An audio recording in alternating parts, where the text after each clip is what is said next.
Hello friends and welcome to new episode of Spiritual EHS series. In this episode I will make you explain about the 6-step BBS observation and coaching process. This is my signature program and I guarantee you that no one teaches this better than me. As my program is a combination of all the best BBS model in the world, that is stop, safe start, do it or KYT, and that too in Indian context.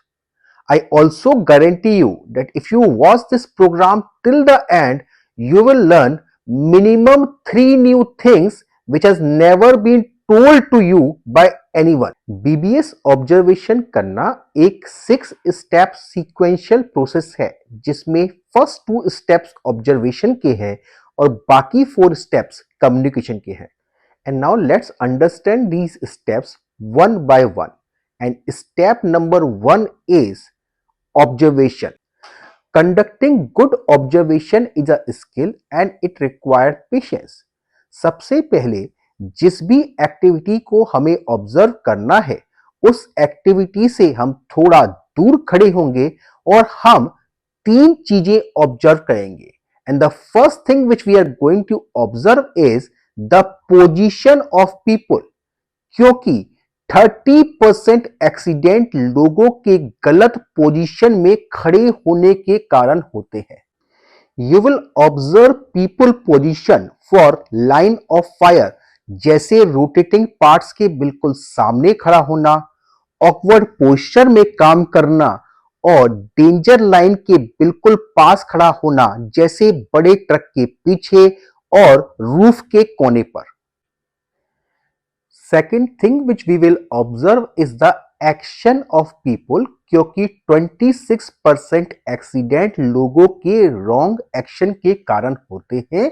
And you will find first thing is कि लोगों की आंखें काम पे नहीं है. And eyes are our first line of defence. जब भी हम अपने काम की तरफ नहीं देख रहे होते हैं, we loses our best line of defence. Second thing, under action of people we will observe कि लोगों का ध्यान काम पर है या नहीं है, because mind is our second line of defence.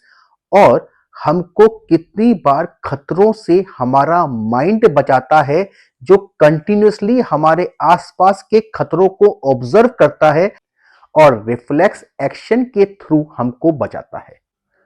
और आप कैसे ऑब्जर्व कर सकते हैं कि लोगों का ध्यान काम पर है या नहीं है, is only through the combination of their eyes and hand coordination. Third thing which we will observe is PPE, क्योंकि 12% एक्सीडेंट्स लोगों के पीपी ना पहनने या गलत तरीके से पहनने के कारण होते हैं. और इसीलिए बोला जाता है कि PP is the third line of defence. जब हमारी आंखें और हमारा ध्यान काम नहीं करता, तब केवल हमको पीपीई ही बचाते हैं. यू विल ऑब्जर्व कि कुछ लोगों ने पीपी नहीं पहनी होगी, कुछ लोगों ने इसको गलत तरीके से पहना हुआ होगा, जैसे कभी हम देखते हैं चश्मे को इस कंडीशन में, जूतों को पैरों के पीछे मोड़ के पहना होगा, या पीपीई की क्वालिटी खराब होगी जो रिक्वायर्ड प्रोटेक्शन प्रोवाइड नहीं कर पाएगी. Reflect on your accident data and you will find that 68% accidents are happening on these factors and no one is observing unsafe acts on these aspects. The second step is use your mind's eye. और इसके लिए हम जेब में हाथ डालेंगे, मिंटोस की toffee निकालेंगे और उसको खाएंगे.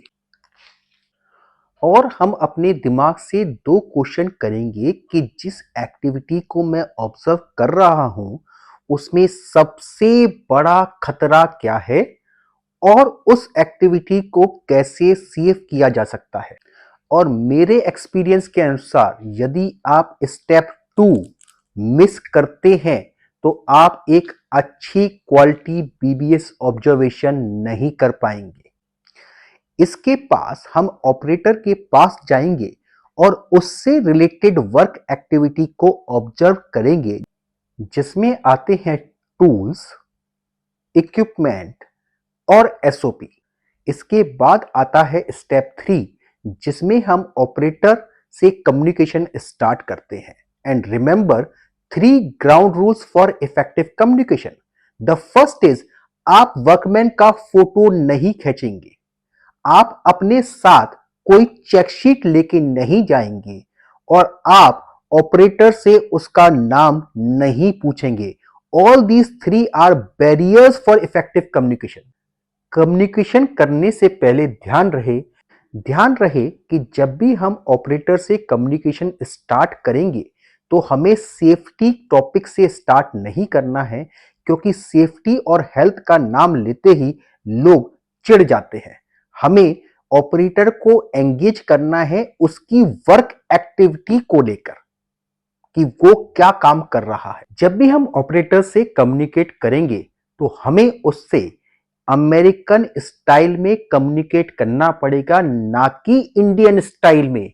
मींस हमको पहले उसके पॉजिटिव एस्पेक्ट्स बताने पड़ेंगे और जो उसकी शॉर्टकमिंग्स है उसको इनडायरेक्ट फॉर्म में बताना पड़ेगा, जिससे वो उसको एक्सेप्ट करे। हमको ऑब्जर्वेशन के दौरान 2 तरीके के लोग मिलेंगे। पहले लोग बिल्कुल मकसूद भाई की तरह होंगे, जो अपने काम को बड़े ईमानदारी से कर रहे होंगे। उन्होंने पूरी पीपी पहनी हुई होगी, उनका एरिया नीट एंड क्लीन होगा और वो बिल्कुल एसओपी के हिसाब से काम कर रहे होंगे। उनको ऐसे लोगों से कनेक्ट करना है, उनके काम के बारे में उनसे बात करनी है, उनको अप्रिशिएट करना है ताकि उनका मोराल बना रहे। दूसरे लोग वो होंगे जो कुछ स्टेप सही कर रहे होंगे और कुछ गलत। ऐसे लोगों से भी हमने कम्युनिकेशन स्टार्ट करना है विद पॉजिटिव कमेंट, और उसके बाद हमने उनसे लीडिंग क्वेश्चंस पूछने हैं। लीडिंग क्वेश्चन का मतलब होता है जिसका आंसर यस, नो, हां, नहीं, मे बी नहीं होगा। मतलब वर्कमैन को पूरे पूरे सेंटेंस में जवाब देना पड़ेगा। लीडिंग क्वेश्चन पूछने के दौरान हम ऑपरेटर को उस चीज का एहसास दिलाएंगे जो सेफ्टी की स्टेप उसने मिस करी है, और उससे हम उस चीज का एग्रीमेंट लेंगे। Step number 4 is agreement and agreement to close the hazard. 80% case में आप पाएंगे कि प्रॉब्लम का सॉल्यूशन ऑपरेटर के पास खुद है, और आपको ये कोशिश करनी है कि उस सॉल्यूशन को आप देन एंड देयर ही इंप्लीमेंट कराएं। 15% केस में सॉल्यूशन ऑपरेटर के सुपरवाइजर के पास होगा। आप सुपरवाइजर को बुला के डिस्कस कर सकते हैं कि इस प्रॉब्लम को हम किस तरीके से सॉल्व कर सकते हैं। और 5% केस में प्रॉब्लम सिस्टम रिलेटेड होगी, जिसको आप अपनी बीबीएस कमेटी में डिस्कस कर सकते हैं।